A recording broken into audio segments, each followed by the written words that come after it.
नमस्कार दोस्तों, जय Hind, Vande Mataram. JMT study centre में आपका स्वागत है। दोस्तों, आज के इस वीडियो में बताने वाले हैं फिजिक्स के टॉप क्वेश्चंस जो आपको जीरो से टॉप लेवल तक लेकर जाएंगे। तो फ्रेंड्स, यदि आप मेरे चैनल पर नए हैं तो चैनल को सब्सक्राइब कर लें और वीडियो को शेयर करें ताकि आने वाली लेटेस्ट वीडियो की नोटिफिकेशन आप तक सबसे पहले पहुँच सके। तो फ्रेंड्स, बिना समय गवाए वीडियो को स्टार्ट करते हैं।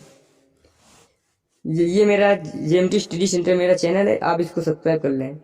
एक देखिए, पहले ही आपको एक मोटिवेशन दिया, if you can dream it you can do it.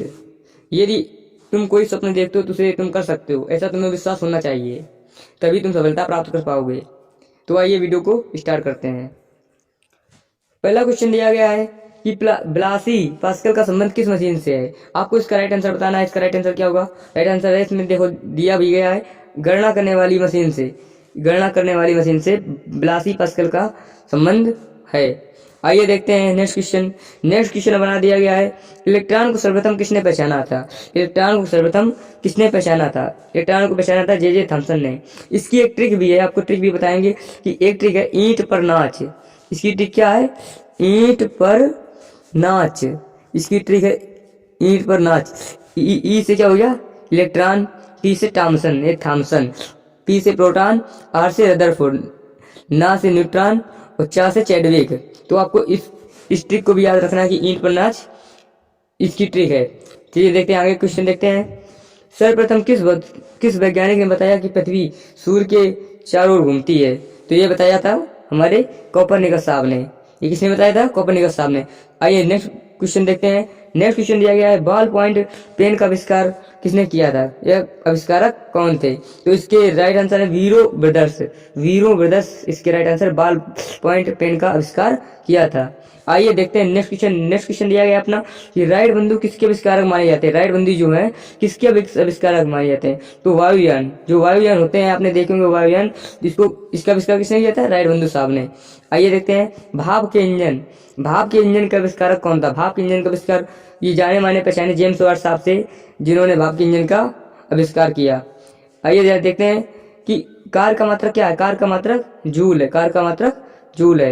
Next question देखते हैं, बल का एसआई यूनिट क्या है? बल का एसआई यूनिट यानी फोर्स का एसआई यूनिट क्या है? इसका एसआई यूनिट है न्यूटन। इसका एसआई यूनिट क्या है? न्यूटन जो है बल का एसआई मात्रक है। पार्सेक क्या है? पार्सेक इकाई है। पार्सेक किसकी इकाई है? दूरी की, मतलब दूरी मापी जाती है पार्सेक से, दूरी मापने की इकाई है। और प्रकाश वर्ष किसकी इकाई? प्रकाश वर्ष वो भी दूरी की इकाई है। आपको बताना है अगला क्वेश्चन कि पास्कल इकाई किसकी है? पास्कल इकाई है मतलब किसकी है? दाब की। किसकी है? दाब की। आइए नेक्स्ट क्वेश्चन देखते हैं। कैंडेला मात्रक है। कैंडेला मात्रक है किसका? ज्योति तीव्रता। कैंडेला ज्योति तीव्रता का मात्रक है। आगे देखते हैं नेक्स्ट क्वेश्चन, न्यूमेन किसका मात्रक है? न्यूमेन आपको दिखाई दे रहा होगा स्क्रीन पर कि न्यूमेन है ज्योति प्रेस का मात्रक। आपको ये क्वेश्चन हमेशा देखो, एनडीए एयरफोर्स डबल ए के लिए बहुत इंपॉर्टेंट क्वेश्चन, इसलिए आपको ध्यान से पढ़ना है, बिल्कुल भी स्किप नहीं करना है वीडियो को। तो आइए नेक्स्ट क्वेश्चन देखते हैं। नेक्स्ट क्वेश्चन दिया गया है, जूल किसकी इकाई है? जूल है ऊर्जा की इकाई। जूल है, इसका राइट आंसर क्या है? ऊर्जा की। आपको पता होगा हर्ट्ज, इसको HZ से डिनोट करते हैं। हर्ट्ज किसकी क्या मापने की इकाई? तरंगों की आवृत्ति यानी फ्रिक्वेंसी ऑफ वेव्स, मतलब तरंगों की आवृत्ति मापने की इकाई है। यदि किसी चलती हुई वस्तु के वेग को दुगुना कर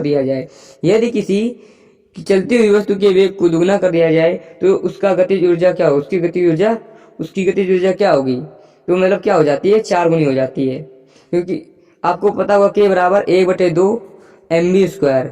जब यहाँ पर हम वेग को दुगुना करेंगे तो काइनेटिक ऊर्जा दो का स्क्वायर, मतलब K जो होता है V के डायरेक्टली प्रोपोर्शनल होता है, V² होता है। ये होता है, आपको दिखाई दे रहा होगा। तो वेग को अगर 2 गुना करेंगे, जैसे 2 का यहाँ पर जैसे देखते हैं कि अगर V बराबर 2 है तो अगर की गतिज ऊर्जा क्या होगी? इसकी गतिज ऊर्जा हो जाएगी K बराबर के प्रोपोर्शनल होता है V² के, तो हो जाएगा K बराबर 2 का स्क्वायर यानी K बराबर 4, इसको 4 गुनी हो जाएगी। आइए जानते हैं नेक्स्ट क्वेश्चन। विद्युत मात्रा की इकाई है। ऑप्शन दिया, आंसर है एम्पियर की। विद्युत मात्रा की इकाई है एम्पियर। न्यूटन के पहले नियम को क्या कहते हैं? तो कहते हैं लॉ ऑफ इनर्शिया, मतलब जड़त्व का नियम, लॉ ऑफ इनर्शिया। आइए देखते हैं राकेट किस सिद्धांत पर कार्य करता है। ये बहुत बार परीक्षा में पूछा गया, इसको आप स्टार बनाकर लिख लीजिए। और देखिए JMT study centre, JMT study centre को आपको सब्सक्राइब करना है, क्योंकि ऐसे ही वीडियो आपको हमेशा मिलते रहें।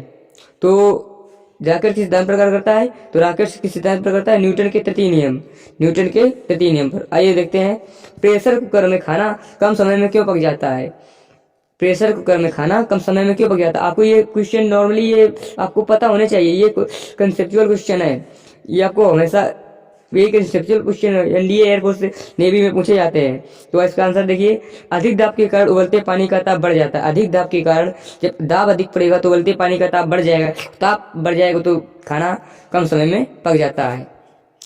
देखिए आगे नेक्स्ट क्वेश्चन देखते हैं, डेसिबल किसे मापने के लिए प्रयोग में लाया जाता है। डेसिबल है जो किसे मापने में प्रयोग में लाया जाता है, तो इसका राइट आंसर हो जाएगा वातावरण में ध्वनि, वातावरण में ध्वनि मापने के लिए प्रयोग में लाया जाता है।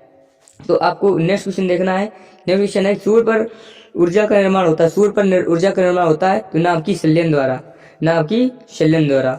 सूर्य में ऊर्जा का निर्माण कैसे होता है, कि नाभिकीय संलयन द्वारा होता है। आइए देखते हैं नेक्स्ट क्वेश्चन। नेक्स्ट क्वेश्चन हमारा दिया है, शुद्ध जल में जब डिटर्जेंट डाला जाता है, शुद्ध जल में जब डिटर्जेंट डाला जाता है तो उसका पृष्ठ तनाव में क्या परिवर्तन होता है, तो उसके पृष्ठ तनाव यानी सरफेस टेंशन में इसका क्या चेंजमेंट होता है, तो इसका जो होता है घट जाता है, जो पृष्ठ तनाव में उसका क्या है परिवर्तन क्या होता है, घट जाता है। आइए देखते हैं नेक्स्ट क्वेश्चन। नेक्स्ट क्वेश्चन दिया गया है कि ठंडे देशों में पारा के स्थान पर अल्कोहल को तापमापी के द्रव के रूप में वरीयता दी जाती है, क्योंकि क्यों दी जाती है इसकी। ठंडे देशों में पारा के स्थान पर, जो पारा होता है Hg नहीं, पारा किसा होता है, जो पारा आपने देखा होगा, जो पारा होता है जिसमें वो भरा होता है क्या, तरल पदार्थ है पारा, पारा क्या है, एक तरल पदार्थ है। तो आपको बताना है कि ठंडे प्रदेशों में पारा के स्थान पर अल्कोहल को तापमापी द्रव में वरीयता दी जाती है, क्योंकि अल्कोहल का द्रवांक मतलब द्रवांक निम्नतर होता है, मतलब मिनिमम होता है। आइए नेक्स्ट क्वेश्चन देखते हैं।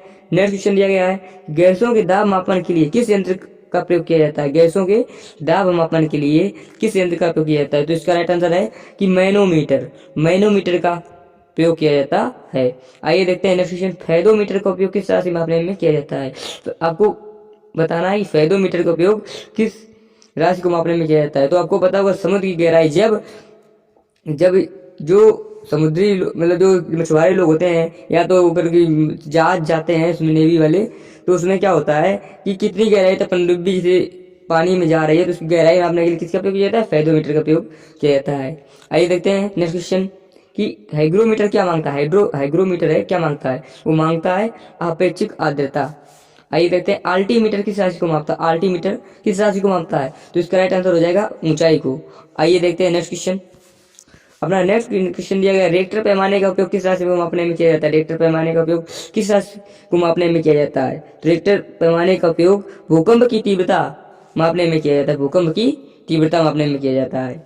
आपको देखना है नेक्स्ट क्वेश्चन, ताप के सेल्सियस पैमाने पर परम शून्य ताप होता है -273 डिग्री सेंटीग्रेड, -273 डिग्री सेंटीग्रेड। इसका पर ताप के सेल्सियस पैमाने पर परम शून्य ताप क्या होता है, -273 डिग्री सेंटीग्रेड होता है। आइए देखते हैं, सूर्य का ताप मापा जाता है, सूर्य का ताप मापा जाता है किस यंत्र के द्वारा मापा जाता है, तो पायरोमीटर, सूर्य का ताप पायरोमीटर ताप मापी द्वारा मापते हैं, किसके द्वारा, पायरोमीटर। इसको भी आप स्टार बनाकर लिख लीजिए, क्योंकि ये बहुत इंपॉर्टेंट है, ये अनेक परीक्षा में पूछा गया है, कई बार प्रश्न पूछा जा चुका है। देखिए कौन सा ताप सेंटीग्रेड और फ़ारेनहाइट दोनों माप क्रमों में एक समान है, तो -40 डिग्री सेंटीग्रेड, -40 डिग्री सेंटीग्रेड। इसका राइट आंसर हो जाएगा -40 डिग्री सेंटीग्रेड। आइए देखते हैं नेक्स्ट क्वेश्चन, पानी का घनत्व किस तापक्रम के लिए अधिकतम होता है, पानी का घनत्व किस तापक्रम के लिए अधिकतम होता है यानी मैक्सिमम होता है, तो 4 डिग्री सेंटीग्रेड पर पानी का तापक्रम पानी का घनत्व अधिकतम होता है। तो नेक्स्ट क्वेश्चन देखते हैं, न्यूनतम संभव तापमान है, न्यूनतम संभव तापमान कितना है, -273 डिग्री सेंटीग्रेड, -273 डिग्री सेंटीग्रेड। आइए बढ़ते हैं नेक्स्ट क्वेश्चन की ओर। नेक्स्ट क्वेश्चन दिया गया, लोलक घड़ियां गर्मियों में सुस्त हो जाती हैं, क्यों, लोलक घड़ियां गर्मियों में सुस्त क्यों हो जाती हैं, इसका क्या रीजन है, तो इसका आंसर है कि लोलक की लंबाई बढ़ जाती है और जिससे इकाई दोलन में लगा हुआ समय बढ़ जाता है। जब लंबाई बढ़ जाएगी तो उसमें दोलन में लगा हुआ समय भी बढ़ जाता है। आइए देखते हैं नेक्स्ट क्वेश्चन। शीशे की छड़ को जब भाप में रखी जाती है, जब शीशे की छड़ को जब भाप में रखा जाता है तो इसकी लंबाई बढ़ जाती है, परंतु इसकी चौड़ाई क्या अव्यवस्थित रहती है, क्या होती है, अव्यवस्थित रहती है। आइए देखते हैं नेक्स्ट क्वेश्चन। नेक्स्ट क्वेश्चन दिया गया, दो रेल पटरियों के मध्य एक छोटा सा स्थान छोड़ा जाता है, क्यों छोड़ा जाता है? आपको पता होना चाहिए, ये क्वेश्चन बहुत बार रेलवे में भी पूछा गया है और जो एनडीए बेस्ड क्वेश्चन होते हैं ऐसे ही प्रकार घुमा के पूछता है ये एनडीए वाले, तो आपको इसका आंसर पता होना चाहिए। इसका आंसर है क्योंकि धातु को गर्म होने करने पर फैलती है तथा ठंडी होने पर सिकुड़ती है, इसी कारण इसको उसमें थोड़ी गैपिंग रखते हैं। आपने देखा होगा जब रेल की पटरियां होती हैं जो, उनमें गैपिंग क्यों रखती है? क्योंकि गर्मियों के में वो उनका प्रसार हो जाता है, क्योंकि गर्म होने पर धातु फैलती है और ठंडियों में सिकुड़ जाती है, इसी कारण किसी दुर्घटना ना हो, इसी कारण उसमें गैपिंग बनाकर रखते हैं।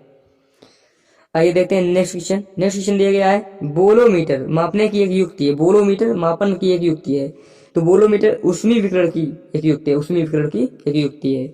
आइए नेक्स्ट क्वेश्चन देखते हैं अपना कि शीतकाल में कपड़े हमें गर्म रखते हैं, क्यों? शीतकाल में मतलब जो सर्दियों के समय में हम कपड़े हमें गर्म रखते हैं, क्यों रखते हैं? क्योंकि जो शरीर की उष्मा है, शरीर की उष्मा को बाहर जाने से रोकते हैं। जो ऊनी वस्त्र, हम लोग सर्दियों में ऊनी वस्त्र पहनते हैं, तो ये जो ऊनी वस्त्र होते हैं तो ये हमारे शरीर की उष्मा को बाहर जाने से रोकते हैं, इसी कारण हमको सर्दी पर नहीं लगती है।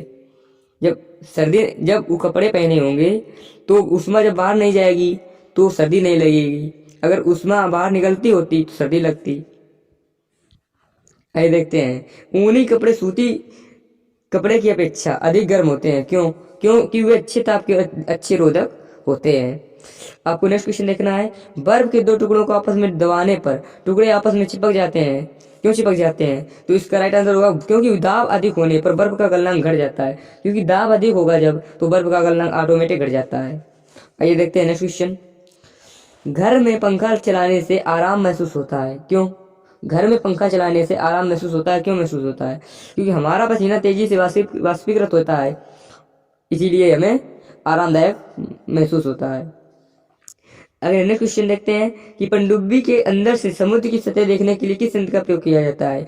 जो पनडुब्बियां होती हैं जो समुद्र के नीचे जो पानी के अंदर चलती हैं, पनडुब्बी के अंदर से समुद्र की सतह देखने के लिए किस यंत्र का प्रयोग किया जाता है? तो उसका पेरिस्कोप का प्रयोग किया जाता है। किसका प्रयोग किया जाता है? पेरिस्कोप एक उपकरण होता है, इसका प्रयोग किया जाता है।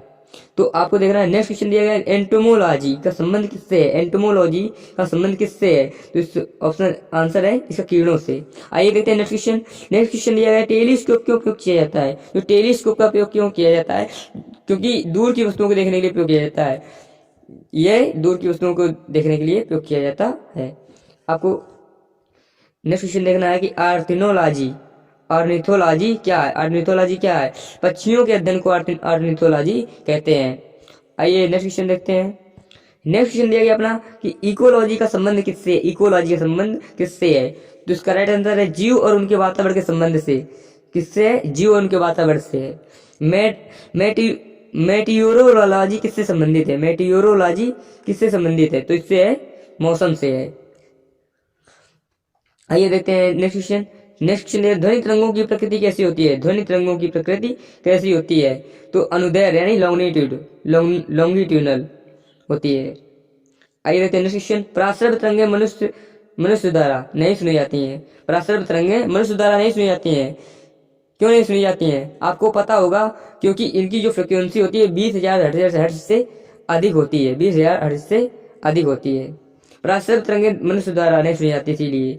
वायु में ध्वनि का वेग कितना होता है? वायु में ध्वनि का वेग लगभग 330 मीटर प्रति सेकेंड होता है, 330 मीटर प्रति सेकेंड होता है। नेक्स्ट क्वेश्चन देखना है कि ध्वनि तीव्रता की डेसिबल में वह अधिकतम सीमा जिसके ऊपर व्यक्ति सुन नहीं सकता 95 डेसिबल होता है। आइए नेक्स्ट क्वेश्चन देखते हैं। जब सेना पुल को पार करती है तो सैनिकों को कदम से कदम मिलाकर ना चलने का निर्देश दिया जाता है। यह निर्देश क्यों दिया जाता है? क्योंकि पैरों में उत्पन्न ध्वनि के अनुनाद से पुल टूटने का खतरा रहता है, इसी कारण जो एक साथ सभी को यानी पैर में मतलब उसमें पैर को मतलब उसमें कदम से कदम मिलाकर नहीं चलने का निर्देश दिया जाता है। आइए नेक्स्ट क्वेश्चन देखते हैं कि पास आती हुई रेलगाड़ी की सीटी की आवृत्ति क्षमता बढ़ जाती है, ऐसा किस घटना के कारण होता है? तो आपको पता होगा कि ऐसा डॉपलर प्रभाव है। डॉपलर साहब थे, उन्होंने एक प्रभाव दिया था, इसीलिए जब किसी भी सीटी की आवृत्ति होती है क्षमता बढ़ जाती है। आइए नेक्स्ट क्वेश्चन देखते हैं, भूकंप के अध्ययन को के विज्ञान को क्या नाम है? भूकंप के अध्ययन के विज्ञान का क्या नाम है? तो इसका क्या नाम है? सिस्मोग्राफ होगा, सिस्मोलॉजी यानी सिस्मोलॉजी इसका अध्ययन का नाम है। ध्वनि तरंगें नहीं चल सकती हैं, ध्वनि तरंगें निर्वात में नहीं चल सकती हैं। किसमें नहीं चल सकती हैं? निर्वात में। आइए नेक्स्ट क्वेश्चन देखते हैं। नेक्स्ट क्वेश्चन बना है कि मनुष्यों के लिए मानक ध्वनि स्तर कितना होता है? मनुष्यों के लिए मानक ध्वनि स्तर कितना होता है? तो 60 डेसिबल होता है। कितना होता है? 60 डेसिबल। कितना होता है? 60 डेसिबल। आपको ये छोटे छोटे क्वेश्चन आने चाहिए, क्योंकि ये हर बार परीक्षा में पूछे वाले प्रश्न हैं, ये पूछे जा चुके हैं पिछली परीक्षाओं में, इसलिए आपको ये हमेशा याद करना है, बिल्कुल भी इसको स्किप नहीं करना वीडियो को, क्योंकि ये बहुत ही, एक प्रश्न अगर आपका छूटता है तो समझ लो 2 या 3 नंबर आपके गए। तो आपको बहुत ध्यान से पढ़ना है इनको। अगर नेक्स्ट क्वेश्चन देखते हैं, प्रकाश छोटे छोटे कणों से मिलकर बना है, उसे क्या कहते हैं? फोटॉन। प्रकाश छोटे छोटे कणों से मिलकर बना है, उसे क्या कहते हैं? फोटॉन। नेक्स्ट क्वेश्चन देखते हैं, प्रकाश तरंग किस प्रकार की तरंग? प्रकाश तरंग किस प्रकार की तरंग? अनुप्रस्थ तरंग यानी ट्रांसवर्स वेव, ट्रांसवर्स वेव है। क्या है? ट्रांसवर्स वेव है। आपको इसको लिख कर रखना है, नोट्स बनाते हुए चलना है, क्योंकि ये बहुत इंपॉर्टेंट है, बहुत मेहनत लगती है। आप वीडियो को लाइक कीजिए, शेयर कर दीजिए, बहुत नोट्स बनाने में बहुत मेहनत लगती है, आपको पता होगा। देखिए, प्रकाश का तरंग सिद्धांत किसके द्वारा प्रस्तावित किया गया था? प्रकाश का तरंग सिद्धांत हाइगेंस साहब के द्वारा ये प्रस्तावित किया गया था। आइए नेक्स्ट क्वेश्चन देखते हैं, प्रकाश विकिरण की प्रकृति कैसी होती है? तरंग एवं कण दोनों के समान होती है। प्रकाश विकिरण की प्रकृति, ये तरंग और कण किसने बताया था? हाइगेंस साहब ने। ये हाइगेंस साहब ने यही तरंग और एवं कण दोनों के समान होती है। मतलब ये प्रकाश की विकिरण की प्रकृति कैसी होती है? तरंग और कण, मतलब हाइगेंस साहब ने द्वैत प्रकृति, हाइगेंस साहब की द्वैत प्रकृति इन्होंने दी है। किसी संगीत यंत्र की तीव्रता मापी जाती है, किससे मापी जाती है? डेसिबल से।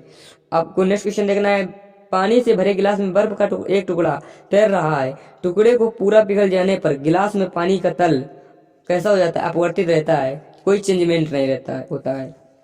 आइए नेक्स्ट क्वेश्चन देखते हैं, प्रकाश में ध्रुवण की घटना से यह सिद्ध होता है कि प्रकाश की तरंगें हैं। प्रकाश में ध्रुवण की घटना से यह सिद्ध होता है कि प्रकाश की तरंगें हैं। कैसी हैं? अनुप्रस्थ हैं। कैसी हैं? अनुप्रस्थ हैं।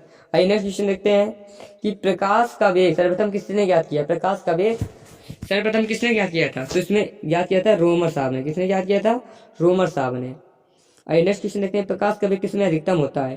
प्रकाश का वेग किसमें अधिकतम होता है? निर्वात में। आइए नेक्स्ट क्वेश्चन देखते हैं, चंद्रमा से पृथ्वी तक आने में प्रकाश को लगभग कितना समय तय करना पड़ता है? तो इसका राइट आंसर 1.28 सेकेंड। यह बहुत इंपॉर्टेंट है, इस क्वेश्चन को आप स्टार बनाकर लिख सकते हैं।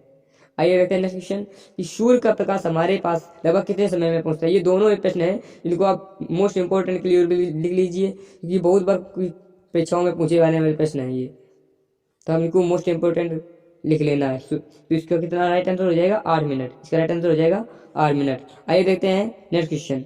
देखिए, जो अब ये क्वेश्चन आ रहे हैं बहुत ज्यादा इंपॉर्टेंट है, ये बहुत ज्यादा इंपॉर्टेंट, इसको मोस्ट करके लिख लीजिए, डबल स्टार बना लीजिए, क्योंकि ये बहुत बार पूछे गए हैं, इनका आपके उसमें ट्रेंड होने का अधिक चांस है। ये सूर्य ग्रहण के समय सूर्य का कौन सा भाग दिखाई देता है? तो आपका राइट आंसर हो जाएगा किरीट जो है, किरीट है, तो किरीट है, सूर्य ग्रहण के समय यही भाग दिखाई देता है। आपको नेक्स्ट क्वेश्चन देखना है, चंद्र ग्रहण कब तक घटित होता है? पूर्णिमा के दिन, यानी पूर्णिमा के दिन घटित होता है। सूर्य ग्रहण कब घटित, चंद्र ग्रहण कब घटित होता है? तो पूर्णिमा के दिन घटित होता है। और सूर्य ग्रहण जब पूछा जाए तो आपको लगाकर आना है अमावस्या के दिन। क्या लगाकर आना है? अमावस्या के दिन। आइए देखते हैं नेक्स्ट क्वेश्चन दिया गया, मूल रंग कौन कौन से हैं? आपको मूल रंग बताने हैं, मूल रंग कौन कौन से हैं? तो मूल रंग है, आंसर है कि लाल, हरा, नीला, यानी रेड, ग्रीन और ब्लू, ये आपके हो गए मूल रंग, ये आपके मूल रंग हो गए। आइए देखते हैं नेक्स्ट क्वेश्चन, मानव की सामान्य स्वास्थ्य के लिए स्पष्ट दृष्टि की न्यूनतम दूरी कितनी होती है? 25 सेंटीमीटर। ये आपको पता होना चाहिए। आइए नेक्स्ट क्वेश्चन देखते हैं। नेक्स्ट क्वेश्चन है कि पृथ्वी तल से ऊर्ध्वाधर ऊपर की ओर फेंका गया पिंड जब महत्तम ऊंचाई पर होता है तो उसका वेग कितना होता है, उसका वेग हो जाता है जब कोई भी वस्तु आपने जैसे बॉल फेंकी, यहाँ पर अधिकतम ऊंचाई मतलब मैक्सिमम ऊंचाई यहाँ पर आ गई, तो इसका वेग यहाँ पर कितना हो जाता है। पहले कुछ आपने मान लो मतलब 3 वेग से फेंकी, तो आप फिर यहाँ पर जब मैक्सिमम ऊंचाई पर पहुंचेगा तो इसका वेग कितना हो जाएगा, इसका वेग हो जाएगा 0। अधिकतम वेग कितना हो जाएगा, 0। ये आपका राइट आंसर है। आइए देखते हैं नेक्स्ट क्वेश्चन। नेक्स्ट क्वेश्चन है अधिकतम ऊंचाई और अधिकतम दूरी पर किसी वस्तु को फेंकने के लिए पृथ्वी से कितने अंश के कोण से फेंका जाए। या तो आपको 90 डिग्री फेंकना है, या तो आप 45 डिग्री पर फेंकें तो अधिकतम ऊंचाई पर पहुंच फेंकी जा सकती है। आइए देखते हैं, दूध को मथने से इसमें क्रीम किस बल के कारण अलग हो जाती है। आप केंद्रीय बल, ये आपको ये परीक्षा में बहुत बार पूछा गया है, इसके लिए आपको इसको स्टार बनाकर लिख लेना है। आइए देखते हैं नेक्स्ट क्वेश्चन। नेक्स्ट क्वेश्चन दिया गया है, सूर्य से उत्सर्जित होने वाली ऊर्जा का स्रोत क्या है। सूर्य से उत्सर्जित होने वाली ऊर्जा का स्रोत क्या है, तो आपको इसका राइट आंसर पता होना। इसका राइट आंसर है हल्के नाभिकों का संलयन, हल्के नाभिकों का संलयन। आइए देखते हैं नेक्स्ट क्वेश्चन। पवन चक्की में किस ऊर्जा का उपयोग होता है। पवन चक्की में किस ऊर्जा का उपयोग होता है, तो इसमें होता है पवन ऊर्जा का, इसमें होता है पवन ऊर्जा का। आइए देखते हैं नेक्स्ट क्वेश्चन। नेक्स्ट क्वेश्चन दिया गया है कि किस रंग की वस्तु अधिक से अधिक विकिरण को अवशोषित कर सकती है या करती है, तो आपका राइट आंसर होगा काली वस्तु। तो काली वस्तु होती है ये सभी रंगों को अवशोषित करने की क्षमता रखती है, तो आपका राइट आंसर क्या होगा, काली वस्तु। सौर ऊर्जा को सीधे विद्युत ऊर्जा में परिवर्तित करने वाली युक्ति कौन सी है। सौर ऊर्जा को सीधे विद्युत ऊर्जा में परिवर्तित करने वाली युक्ति कौन सी, आपको बेटा इसका राइट आंसर बताना है। इसका राइट आंसर क्या होगा, तो इसका राइट आंसर होगा सौर सेल। इसका राइट आंसर क्या है, सौर सेल। आपको नेक्स्ट क्वेश्चन देखना है। नेक्स्ट क्वेश्चन है, हेलीकॉप्टर का आविष्कार किसने किया था। हेलीकॉप्टर का आविष्कार किसने किया था, इसका आपको राइट आंसर बताना है। इसका राइट आंसर क्या है, विक ब्रेड थे जो इसने हेलीकॉप्टर का प्रयोग किया, आविष्कार किया था।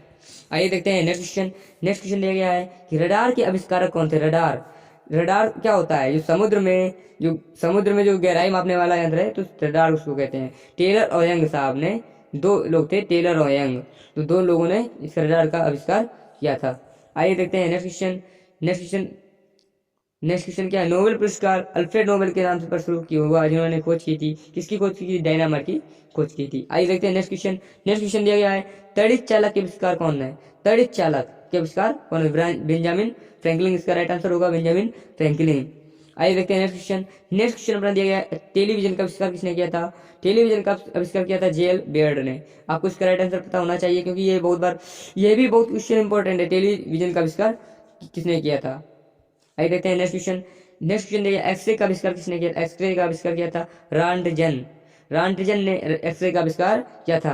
आइए देखते हैं नेक्स्ट क्वेश्चन। नेक्स्ट क्वेश्चन दिया टेलीस्कोप की खोज किस वैज्ञानिक ने की थी। टेलीस्कोप की खोज की थी गैलीलियो साहब ने। टेलीस्कोप की खोज किसने की थी, गैलीलियो साहब ने। आइए देखते हैं नेक्स्ट क्वेश्चन। हवाई जहाज का आविष्कार किसने किया था, तो हवाई जहाज का आविष्कार किया था राइट ब्रदर्स ने हवाई जहाज का आविष्कार किया था। आइए देखते हैं नेक्स्ट क्वेश्चन। गैस इंजन की खोज किसने की, गैस इंजन की खोज किसी वैज्ञानिक ने की थी, तो इसका आपको राइट आंसर पता होना चाहिए। तो इसका राइट आंसर है डेमलर ने। इसका राइट आंसर क्या है, डेमलर ने। आइए देखते हैं नेक्स्ट क्वेश्चन।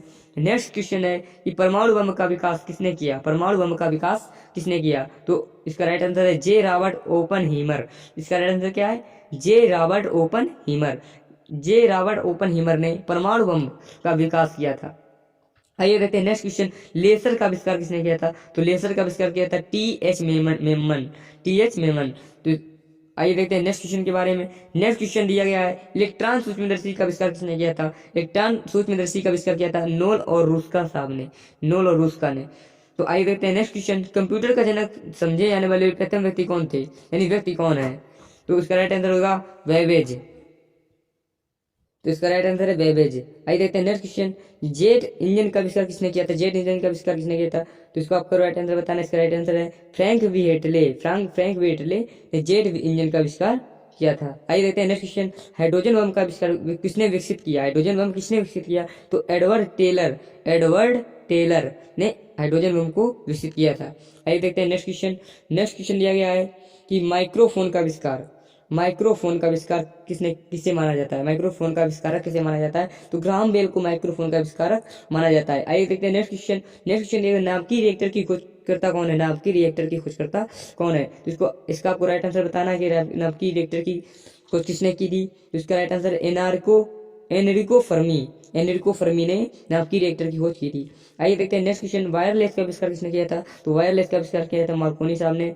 तो आइए देखते हैं नेक्स्ट क्वेश्चन दिया, फाउंटेन पेन का आविष्कारक कौन है? तो इसका राइट आंसर है वाटरमैन। और टॉप राइटर का आविष्कार किसने किया था? तो इसका राइट आंसर है सोल्स। आइए देखते हैं नेक्स्ट क्वेश्चन दिया गया है कि बैरोमीटर का आविष्कार किसने किया था? बैरोमीटर का आविष्कार किसने किया था? तो इसका आपको राइट आंसर बताना है, बैरोमीटर का आविष्कार किसने किया था? तो बैरोमीटर का आविष्कार किया था एवांगेलिस्ता टेरिसिली। तो इसका राइट आंसर क्या है? एवांगेलिस्ता टोरिसिली। तो आपको नेक्स्ट क्वेश्चन देखना है। नेक्स्ट क्वेश्चन क्या है? इलेक्ट्रॉनिक कंप्यूटर का आविष्कार किसने किया था? इलेक्ट्रॉनिक कंप्यूटर का आविष्कार किया था एकर्ट एवं मार्शली ने। फ्रेंड्स, मेरी ये वीडियो आपको पसंद आई होगी। यदि मेरी ये वीडियो आपको पसंद आई है तो लाइक कीजिए, शेयर कीजिए और मेरे चैनल को सब्सक्राइब कीजिए। मिलते हैं ऐसे नेक्स्ट वीडियो में, तब तक के लिए जय हिंद, वंदे मातरम।